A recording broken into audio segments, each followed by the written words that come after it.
మీ destination ఏదైనా ప్రపంచంలో ఏ మూల ఉన్నా CNN travel explore the world your way. ఒకవైపు అమెరికా అధ్యక్ష ఎన్నికల్లో డొనాల్డ్ ట్రంప్ విజయాన్ని ఆయన మద్దతుదారులు పండగలాగా జరుపుకుంటూ ఉండగా, మరోవైపు కొందరు అమెరికన్ మహిళలు సోషల్ మీడియా వేదికగా కొత్త ఉద్యమానికి నాంది పలికారు. 2 రోజులుగా కొందరు యువతులు, మహిళలు 4B ఉద్యమం ప్రారంభించారు. ఫేస్బుక్, ఇన్స్టాగ్రామ్, ఎక్స్లో దీనికి సంబంధించి పెద్ద ఎత్తున పోస్టులు చేస్తున్నారు. డొనాల్డ్ ట్రంప్ గెలుపుతో మహిళల హక్కులకు భంగం వాటిల్లుతుందని వీరు భావిస్తున్నారు.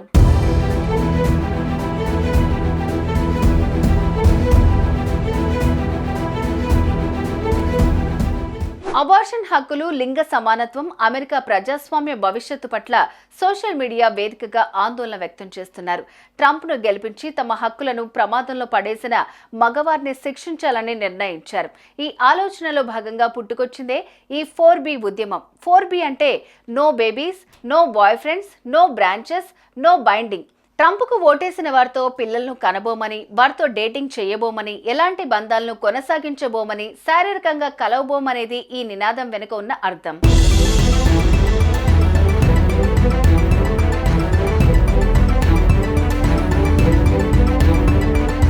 ట్రంప్కు ఓటేసిన పురుషులకు ఇది తాము విధించే శిక్ష అని, ట్రంప్ అధ్యక్షుడిగా కొనసాగనున్న 4 ఏళ్లు తాము ఈ ప్రతిజ్ఞకు కట్టుబడి ఉంటామని చెప్తూ సోషల్ మీడియాలో పోస్టులు చేస్తున్నారు. ఈ 4 ఏళ్లు తాము ఎలాంటి రిలేషన్షిప్లో ఉండబోమని చెప్తూ ఫోన్లలో డేటింగ్ యాప్లను డిలీట్ చేస్తున్నారు. ట్రంప్ అధ్యక్ష కాలంలో తాను సింగిల్గా ఉంటానని ప్రతిజ్ఞ చేస్తున్న ఓ యువతి వీడియో వైరల్గా మారింది. దీంతో అమెరికాలో వింత పరిస్థితులు నెలకొన్నాయి.